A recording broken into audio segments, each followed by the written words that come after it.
Magyarországon az átalakulás 1989-90-ben azt jelentette, hogy egy alkotmányos forradalmat hajtottunk végre, és ez az alkotmányos forradalom egyben azt jelentette, hogy olyan politikai intézményrendszert teremtettünk, amelyik biztosítja a kereteket, biztosítja ennek további kiépítését, és ez rendkívül fontos, hiszen sok minden nem született meg intézményrendszerben ilyen rövid idő alatt. Ugyanúgy gazdasági téren is vissza kell hozni egy piacgazdaságnak a szereplőit, vissza kell hozni azokat az alapvető intézményrendszereket, amelyek egy piacgazdaságban működnek szemben egy tervgazdaságos kommunista piac vagy gazdasági rendszerrel, és ezt nem lehet, nem csak visszahozni kell, hanem abban az értelemben, ahogy ma ez a modern világban működik.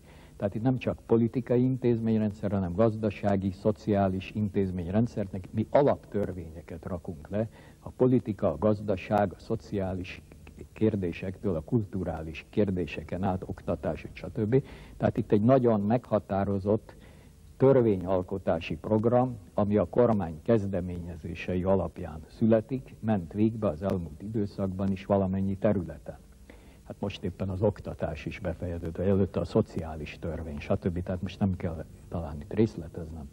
A gyakorlatban ez azt jelenti, hogy a parlamentáris demokrácia Magyarországon megszületett, a keretei megvannak egy szabad, szociális piacgazdaságnak, annak minden nehézségével, keservével, amivel egy átalakulás jár.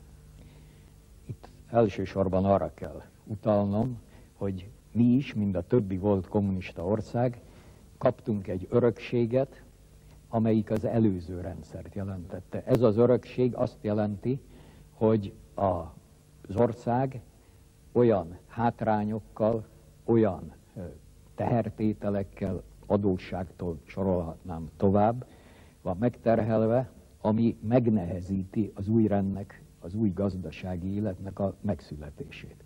Az örökségen kívül a másik, az átalakulás. A világon mindenütt, amikor átalakul egy rendszer, amikor a társadalom egésze alakul, nem csak kormányváltozás történt itt, hanem az alapoktól az állam csúcsáig, mindennek meg kellett, a társadalomnak és a gondolkodásnak is meg kell változnia, és meg kellene változnia ahhoz, hogy itt az átalakulásról beszélhessünk.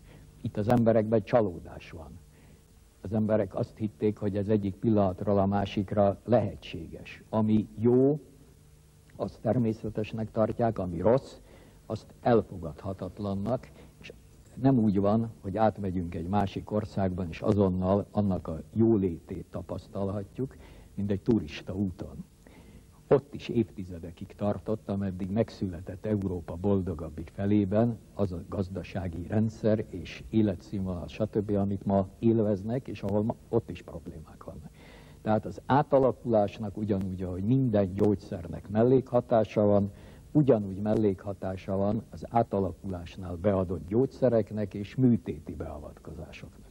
A harmadik, hogy nem csak az átalakulás terheit kell viselni az országnak, hanem azt is, ami az egész világban bekövetkezett. Tehát a kelet-európai, a szovjet tömbnek a szétesése, az politikailag nagyszerű és optimista elképzeléseket is adott és adhatott az egész világnak, de ez közvetlenül gazdaságilag egy szovjet tömbre kiépített gazdasági rendszer esetében piacvesztést jelent, fizetőképtelenséget egymás iránt, és ez fokozza még a gazdasági nehézségeinket, és hogyha ehhez hozzátesszük azt, hogy egy világgazdasági visszaesés, egy világgazdasági recesszió érvényesül Amerikától Japánig, Németországban évtizedek után és másút, hát akkor nincs mit csodálkozni, hogy a mi helyünk a világgazdaságban